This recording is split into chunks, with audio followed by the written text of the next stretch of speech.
Salut les héroïnes! Je ne supporte plus ma hiérarchie. Est-ce que, comme beaucoup de mes clients, tu arrives à un point de ta carrière où le rapport à l'autorité est compliqué? Et d'autant plus si tu as découvert ton HPI sur le tard et que tu décides de moins te suradapter. Et je sais même que pour certaines d'entre vous, en fait, c'est devenu épidermique tout simplement parce que les masques sont enfin tombés et que c'est difficile de revenir en arrière. Et puis, bien, je sais aussi que ça peut générer beaucoup de culpabilité parce que ça peut engendrer des clashs et des conflits violents.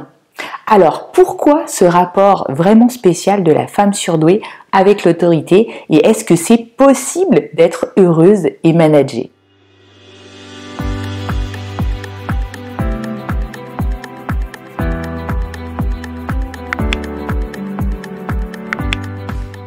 Je m'appelle Sandrine Larive, je suis coach hypnothérapeute et j'aide les femmes atypiques à réinvestir leur potentiel, soit en réajustant leur posture en entreprise et en naviguant dans cette entreprise avec leur fonctionnement atypique, soit en lançant leur entreprise propre.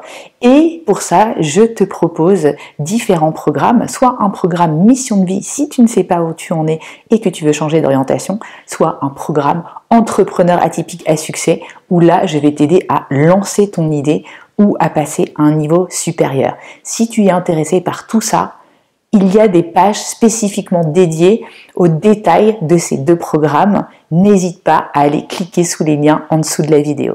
Intéressante en général à savoir sur la femme surdouée, elle a des opinions indépendantes et autosuffisantes. Pas qu'elle n'ait pas besoin en fait des opinions des autres, mais en général, elle a déjà une pensée autonome forte. Et c'est difficile pour elle souvent de trouver sa place en entreprise car elle se sent vite muselée. Et moi je me rappelle aussi quand j'étais jeune dans les travaux de groupe, eh bien ça se manifestait comme ça. En fait c'était souvent dans un extrême ou dans l'autre. Tout ou rien. Soit en fait, naturellement, je me mettais comme leader du groupe parce que j'arrivais tout de suite à comprendre comment on allait très très rapidement pouvoir faire les choses et du coup j'embarquais les autres. Soit en fait, il n'y avait pas forcément d'intérêt sur le sujet et je me désinvestissais totalement. En entreprise, suivre ces fameux process quand ça n'a plus de sens, ça devient insupportable pour toi.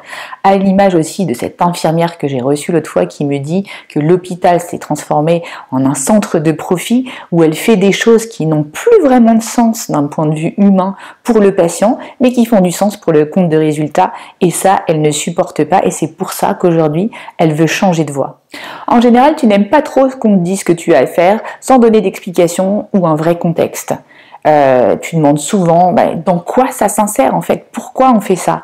Et du coup, tu peux aussi aller voir ma vidéo sur la pire chose qu'on peut dire en entreprise à une femme surdouée, c'est comme ça, désolé. Et combien de fois tu t'es dit aussi que tu ferais mieux que ton boss ou d'autres hommes dans la hiérarchie de ton entreprise? Honnêtement. Et pour cause, tu oublies souvent dans l'entreprise qu'on donne une promotion à des gens à qui on fait confiance ou qui ont du bagou plutôt qu'à de la réelle compétence. Et oui, et ça c'est quelque chose que je suis prête aujourd'hui à travailler avec toi. Je sais très bien que pour toi les petites batailles d'ego mesquines, ça ne te parle pas. Toi ton truc c'est l'amélioration continue et l'efficacité. Et puis du coup tu es beaucoup plus sensible à une autorité naturelle quel que soit le niveau dans l'entreprise, plutôt qu'une hiérarchie classique encore très présente dans le système français. Et c'est aussi encore plus dominant ce décalage chez les femmes THPI pour qui l'âge, le sexe, le statut n'ont même plus lieu d'être. En fait, une femme THPI va aller parler au CEO de son entreprise sans aucun complexe, comme si c'était n'importe quel employé, et du coup, on va lui reprocher de ne pas s'être écrasée, par exemple, devant son CEO. Et ce qui se passe, c'est que bien sûr, pour une femme THPI, le respect et l'admiration n'ont rien à voir avec des titres. Et la femme surdouée, du coup, peut être vraiment réfractaire à cette comédie sociale et ce récit collectif de l'entreprise. Le récit collectif, c'est quoi en fait? C'est ce qui permet de maintenir la norme dans un système. Pour simplifier, l'histoire collective, c'est ce que raconte l'entreprise pour maintenir une forme d'homéostasie et d'équilibre dans l'entreprise. Et en fait, c'est la hiérarchie de l'entreprise qui raconte en fait ce qu'il faut faire pour être dans la convention et dans les normes. Et cette donation de sens par la hiérarchie de l'entreprise fait aussi que c'est ce qui place les employés dans un état de dette, de déficit d'action pour exister. Sauf que la femme surdouée dans ce système n'adhère pas forcément inconditionnellement et tout le temps à ce récit collectif. Elle n'est pas du tout du genre à faire ce que l'on pense que l'on doit faire.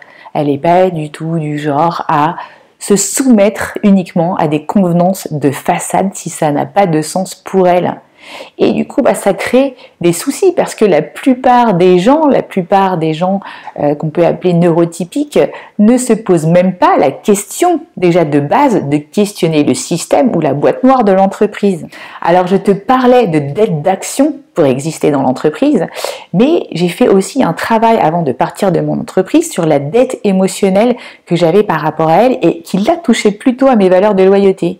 3 ans avant de partir, j'ai fait le deuil de 15 ans d'entreprise. J'étais restée de 25 ans à 40 ans dans une boîte qui m'avait vu grandir. Et du coup, ça avait créé une dette dans le sens où si je quittais cette entreprise, je quittais d'une certaine manière un petit peu un parent. Et là, c'était insupportable pour moi. Donc, en fait, je te dis que nous aussi, on peut bosser là-dessus. Et la question que je te pose, c'est est-ce que toi aussi, tu sens que tu as une dette émotionnelle par rapport à ton entreprise?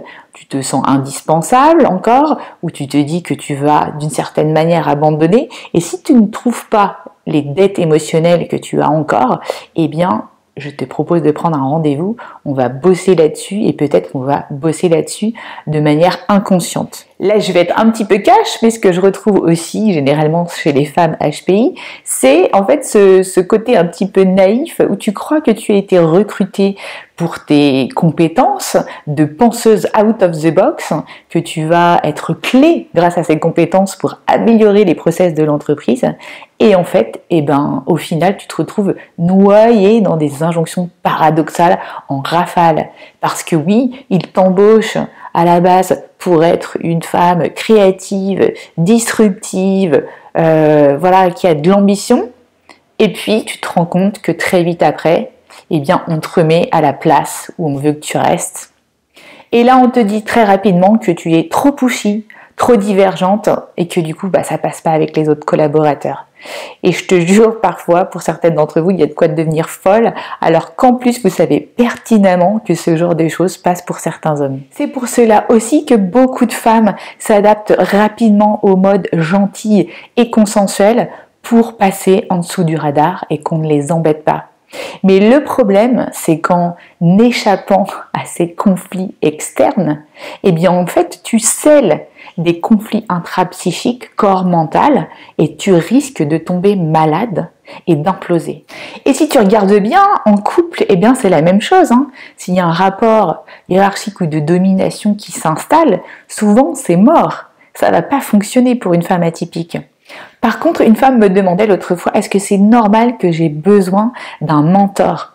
Là, c'est pas du tout pareil. Un mentor, c'est quelqu'un qui va te guider, qui va cadrer, qui va contenir, si tu veux, ton intensité, mais sans la brider, qui va poser un cadre rassurant, tu vas pouvoir avancer sans t'éparpiller, mais sans pour autant te sentir muselé.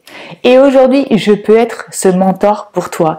Et sache que si tu choisis un coaching ou un mentoring avec moi, ça sera jamais un coaching typique. Ça sera toujours quelque chose multidimensionnel, hybride, parce que je sais comment fonctionnent les atypiques et je sais ce dont tu as besoin. Et notamment, je vais t'apprendre dans le monde du travail comment être stratégique et savoir naviguer sans te renier. Et stratégique, attention, ce n'est pas un gros mot.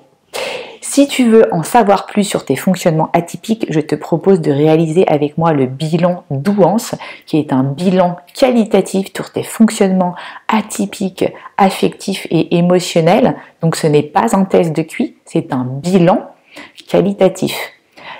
Si tu es intéressé, n'hésite pas à remplir le questionnaire sous la vidéo et je vous dis bye bye, à bientôt les héroïnes, ciao.